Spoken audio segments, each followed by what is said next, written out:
We are live. We are live, Okay. Esther. Yes, we are. I'm so excited to meet you. How long has it been? Some 3 weeks. Well, yeah, the holiday time. You see, we changed the number. It's not anymore 2024, but it's 2025 already. So that's what we've been doing in the last month. What's new, Amazing. Esther? You had so many new ideas and great topics, full of energy, I right? mean, right. It's the new year, so we have to be. I feel like we just have to like go into it with that energy and see what comes out of the year. True, true, true. Because, on the southern hemisphere, this is now a high season anyway. I come from the northern Mm, hemisphere, as you can see, Slovenia, right? mm, So it's a kind yeah, of a low season, but, we have to be ready for the the high new, season. let's say, customers that are coming. Most probably they will Mm. have a lot of new ideas and wishes. So I'm really eager to be here with you again. Amazing. I mean, it's so good to have you too. And I think that we have a quite interesting topic to discuss today, especially with the Californian fire. And Oh, it's like an agenda for the UN every year and World yes, Travel Trade Association too. yes. And we're always talking about sustainability and all of that. So I'm excited about the session that we're having today and how it can Mm, impact the conversations that we continue to have in the community. mm, Yeah, okay, we have a couple of people joining. So because mm. it's our first time using StreamYard, I think I adjusted the usual introduction and tell people a bit more about tourism clinic. Then we can now go into the discussion. Sure, sure. All right. Yeah. Hi everyone, it's Tourism Clinic. We're so excited that you've joined us today. So Tourism Clinic is basically where we discuss internationally acceptable tourism standards, things that can literally put your business on the map and ensure that you are really in the conversation about preserving the earth. And as always, we have our tourism expert, Mateja. Thank you very much for inviting me. Well, you know, in tourism, it's definitely difficult to be an expert because every day is a new day. Hmm. So, Esther, are we going to share the screen of the material that we prepared?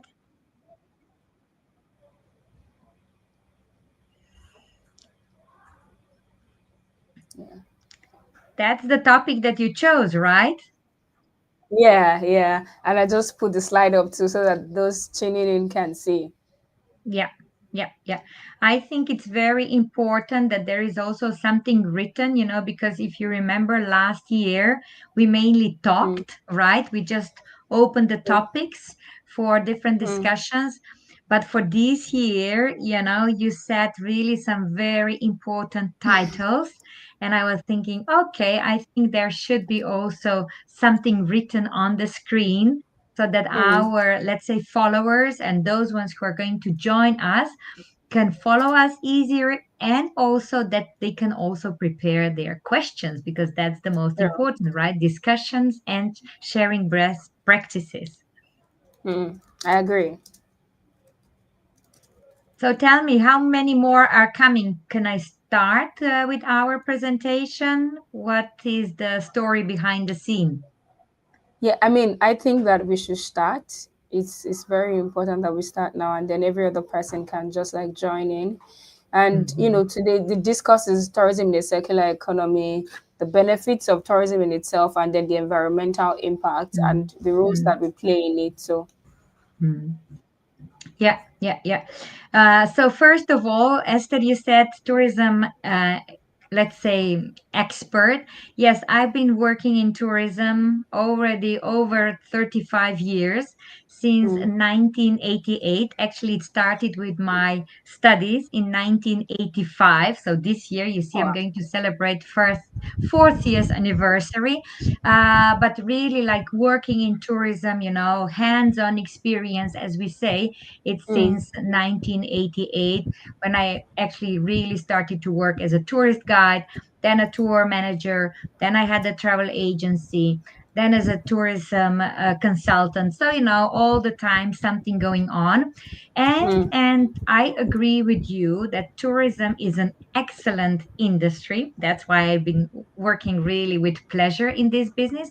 But mm, unfortunately, we also notice that tourism is also one of the industries, or let's say activities, that can make mm, a lot of damage to our environment and also to our lives.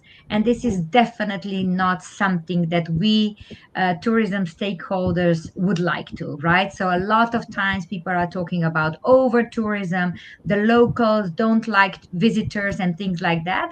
And I mm, think this is mainly because we don't communicate among each other well enough, or let's say not enough. And this circular economy that you open the topic of, I think it's perfect to be a kind of a mediator between the locals, tourism workers, and also, of course, then the visitors. So mm, yes, we would like to, in these few minutes that we have today, we would like to mm, touch some topics. So that means just open those topics that everybody later on can think about, and of course mm. also implement in their region. Because more or less, I think here we are like tour operators, tour managers, tourist guides, and so on, right? Right. But of course, I hope also some destination management, let's say, Mm, personalities, because all we all should work together, no? And true. that's why I think some practical examples should be included anyway. Well, first of all, I think we need to clarify, not much, but just to clarify what is It's actually a circle. circular economy, right? So it Mm, is an economical system, right? Because we are talking about economy, né? And this economical system is working on eliminating waste and continual resource use. So that we don't run out, but we have as much as resources in a long run. Eh? So mm, definitely, of course, our resources are limited. So that's why we need to focus on reuse. So something was used, but now we need to find a new, let's say, usage, a new way to use it. Repair, so not that mm. we just buy used and then throw away, but we True. also repair. Yeah, lots of times people say, oh, I bring now my car to the garage, to a mechanic, and he puts it on a digital control and says, oh, this is not working, so we just need to throw away and we'll Mm, order a new one, right? So definitely mm, not that way. And then also recycling. Now, I think recycling is from all those ones, maybe the most well known, but still the question is how much we use all that to really create this sustainability. No? right. Now, another question is why this circular economy in tourism, right? As I mentioned in our introduction, unfortunately, tourism is heavily impacting the environment. I mean, this is already the definition of tourism. We are bringing people to some destinations, and with Mm, already that number, and of course, servicing all these people, we are already impacting in a bit negative way. Of course, we should open also the topics of the positive way. We did last year, but still, right. let's say more to be sustainable. Né? And Mm, then, of course, how do we see, or where do we see our opportunities to drive these sustainable practices, right? So that the experiences that guests have should still be like excellent, and yet we are practicing these sustainable practices. No?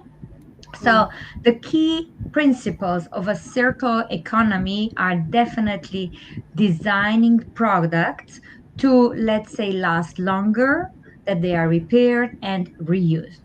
Then recycling and regeneration. So that means that we transform the waste into a resource, so that our resource we just don't take from the nature, but also from the material that we don't use anymore. Né? Minimalizing waste, so we should really make as minimum as possible, and also shared use of and also collaboration. For example, if I buy a car, if I buy a machine, that we should actually share all that, because I'm not driving, I don't know, 24 hours a day, 7 days a week, so many 360 days a year, but that we also share these products that are available. Nah? And then we have also renewable resources.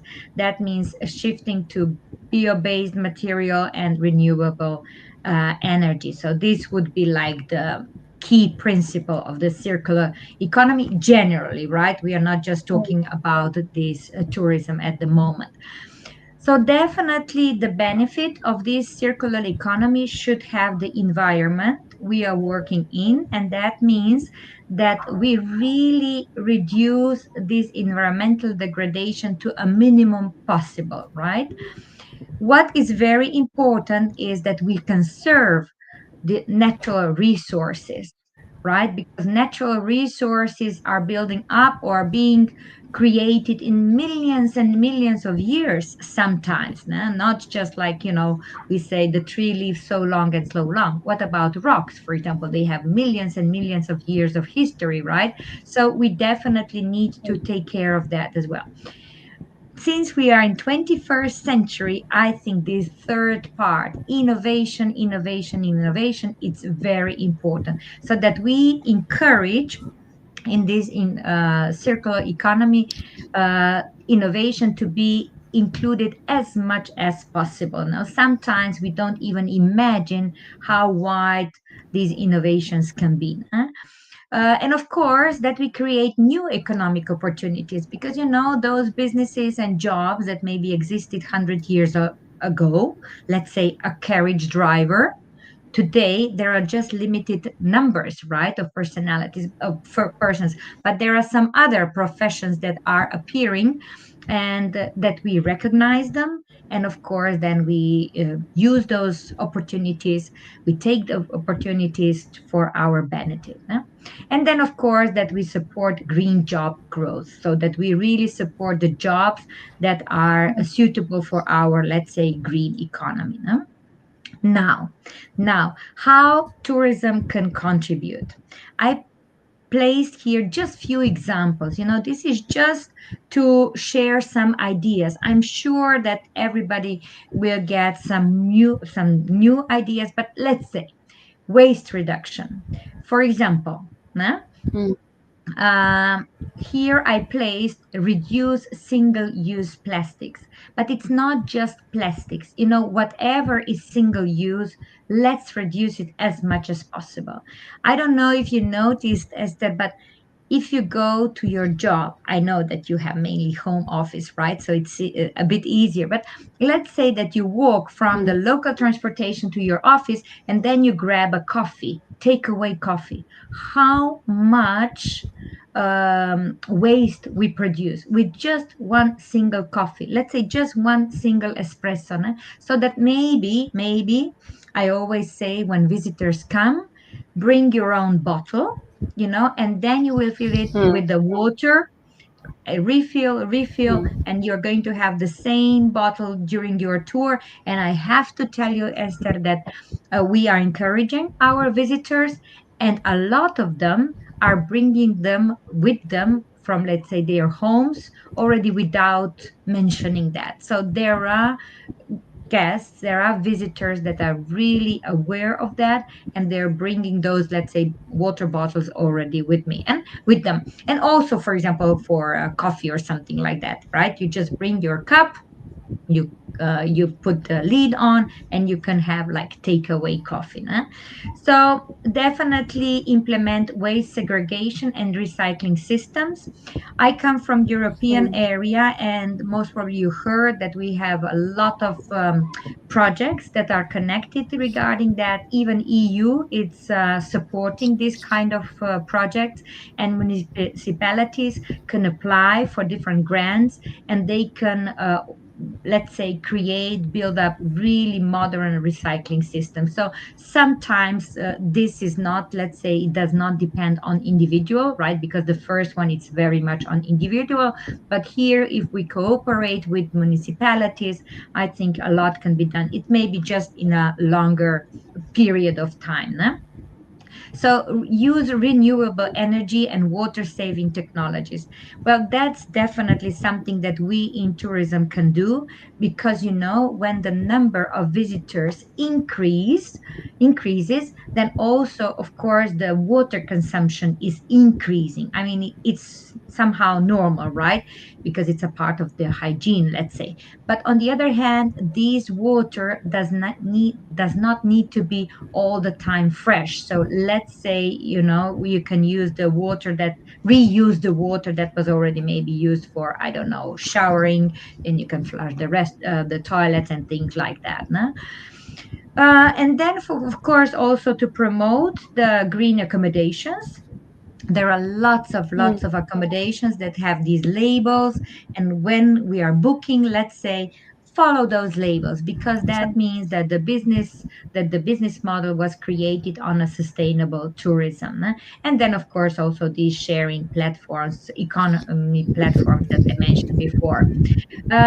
In a lot of places nowadays are using the solar panels, and then also energy efficient appliances, because believe it or not, everything is on electricity, electricity, electricity. But now we need to know So, where this electricity will come from. Of course, not all of us mm, have the same possibilities, right?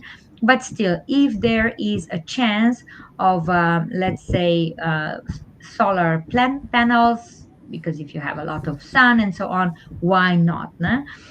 This one I mentioned actually already before, conserve water, so that this gray water is used for something else. So it's not just for taking showers, flushing toilets, but also maybe later on, when it's slightly bit clean, watering the plants around your accommodation. I think the same amount of water can be really used, circled within this, let's say, little economy business that we are running. No? Compost, food waste. This is another thing that I noticed in tourism. We have incredible a lot of food waste. Of course, it's nice to see, wow, buffet, wow, that, because we eat also with our eyes. But on the other side, I think that it's very good, the business model. If you have a breakfast and then you say to a waiter, to a service person, hey, can I have a boiled egg? Can I have, I don't know, scrambled egg? So that it's not already in the buffet itself, but you order it extra, so that it's prepared for you, because I mm, think there is not so much waste. And then on the other side, of course, when there is waste, right, that we then compost that. And that is something that can be used in the local community.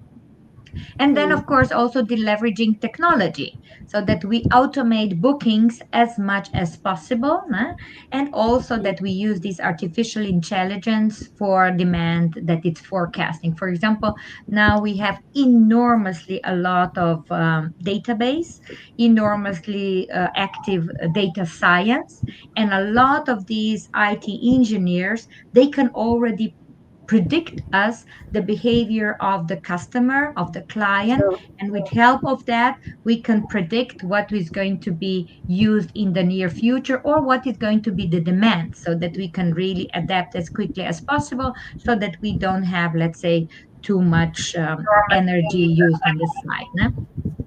Then we have here, for example, now upcycling initiatives, that, for example, if a hotel has an old uniform, what they can turn it into. It doesn't need to be the pillowcase for every room, but maybe, a few pillowcases, and there is a story behind. Now, what was that used for? Let's say old curtains and things like that, so that it can be a decor. It doesn't need to be everything newly bought. Composting programs, I mentioned already that, and I think that's very good, because in lots of our communities we have community gardens, and we all need, of course, compost. And why shouldn't we combine together? Why shouldn't we close this system, as it is here written, closed loop system, so that we might make it as much as possible in our economy, so that these economy partners are really circulating, a circle economy. And another thing which I think is very important is raising the awareness among tourists, among visitors. We as tourist guides and tour managers, I think we have enough time, during our interpretations, that we all also present and raise the awareness. Let's say just one simple thing. If I'm a tour manager and I come with my group to a hotel and I say, look, we are going to stay in this hotel for 3 nights. Most probably at home, you don't change towels every day, right? That you would Mhm. use them for 3 days. So please just you take care that also the towels in this hotel we are coming are going to be used for the 3 days that we are staying here, so that not every day's towels should be changed. I don't know, but for me this is somehow normal. Of course, visitors, if they want, they follow this suggestion. If they don't want, they don't need to follow. But if we say that we save the water, that we save the energy, that we save the detergent, I think a lot of them would follow an advice like this. No? Another thing is that we train the staff. So, for example, for us, as I said, now it's a low season. So that means that we have enough time to educate ourselves, and that we get information about these best practices. No?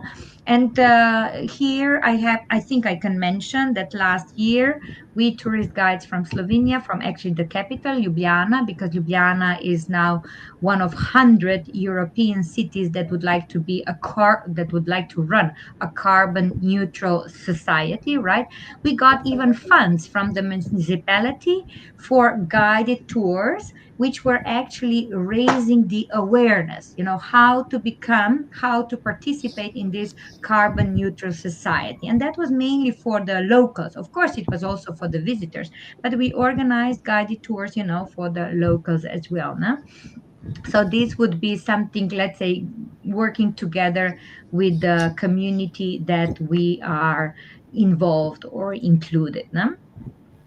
I think this is what I already mentioned, forecasting the demand to reduce the overproduction, with all these data information that we can get, and also with the help of yeah, artificial intelligence. I think that we can forecast a lot, and then we really don't overproduct some products, or let's say supply, but that really we focus only on the amount that it's needed.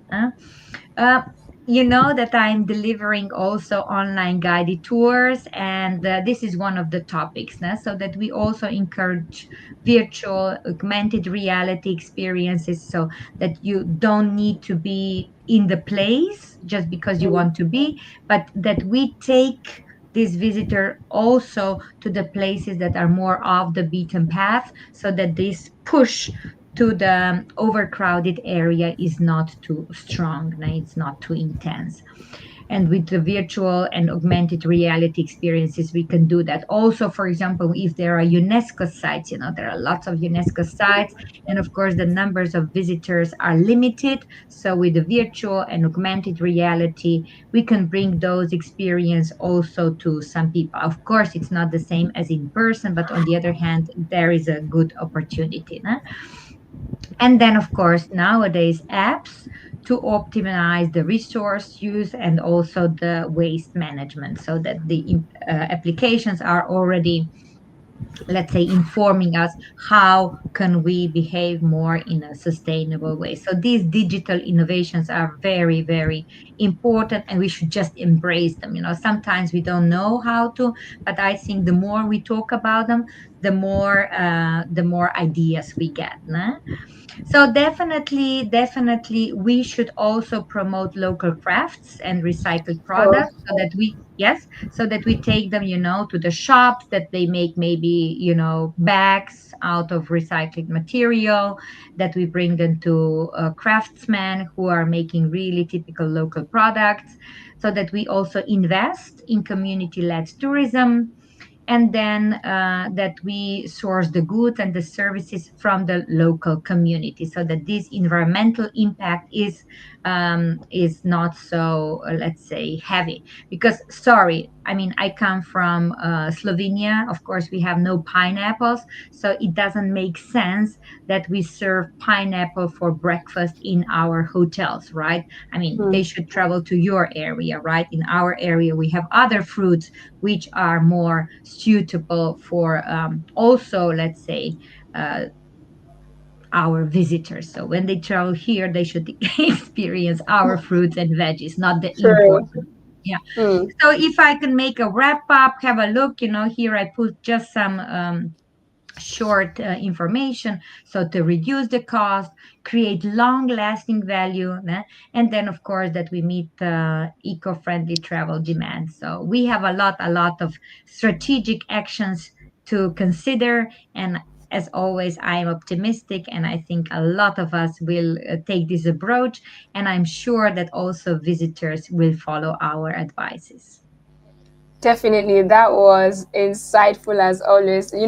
While I was preparing for the session, I know it was one of the things I was supposed to talk about, but I literally had no idea, aside from like the California fire that I wanted to use as a sample. But while you were saying everything, you were saying, I had like my notes almost full with other ideas and some of the things that I've seen that certain businesses and countries are actually using to ensure that they're practicing tourism in a circular economy. And I think Mm, I just want to like reference a couple of them. The first one was, I remember, I think it was about 3 years ago. I wanted to make a purchase. I wanted to change like my laptop device, and I went on Amazon. They had several devices, but I was particularly attracted to devices that were supporting sustainability. So I think that we're currently at a place in the world where the education about sustainability is currently going around. And if mhm, as stakeholders and businesses we begin to make more effort into that, I believe that there will be maybe other tons of people actually that are like me too, that be like, okay, if some part of my money is going to be going into a region or into a community to ensure that they live well or their water is clean, I'd rather buy that product than just buying another product yes. that does nothing for the earth or does not preserve the Mm. earth. Mm. I agree with you, and it's so nice to get visitors, that they are already aware of that. And if, let's say, we forget to mention something like that, that they point out that. So it's like, wow. Sure. And with when you said something about food, I saw, I think it was last week, I saw a post on LinkedIn where a guy had gone into Starbucks to buy coffee and then some donuts, and he realized that they had lots of food that they wanted to give out, and then he wrote a letter to the management, and then they explained to him why it was so, and how that every day they don't have a limit on what they can give out to people, and they kind of try to like explain why it is not a wastage. And I also think Mm. that's kind of crucial as we continue conversations like this. We need to start asking questions. Yeah, yeah. True. We need to ask ourselves questions. We need to discuss, and then always great solutions come out. Really. I mean, the brainstorming, sometimes we don't push it, but, it just comes automatically, spontaneously. And I think if we do like focused brainstorming, then the results are even better. I totally agree with you. And I'm also on with you on the fact that the future is bright because, I mean, somebody reached me from Galapagos today and they said, oh, they'd like to connect with other tour operators. And I'm like, I know it's a good thing that you want to connect, but why are you connecting? They said that the Ministry of Tourism had made it mandatory that they have to partner with each other. I'm like, that is Yeah, so yeah. cool because, Yep. first of all, not, you are helping people within the local environment before you now take it out. Mm, I mean, I was really true. impressed with that.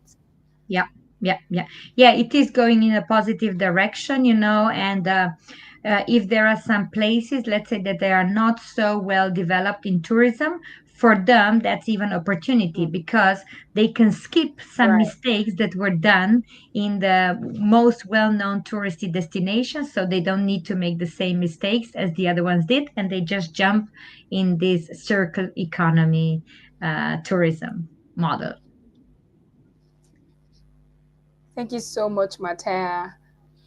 welcome. And I mean, that's it for today. We're like over 30 minutes gone.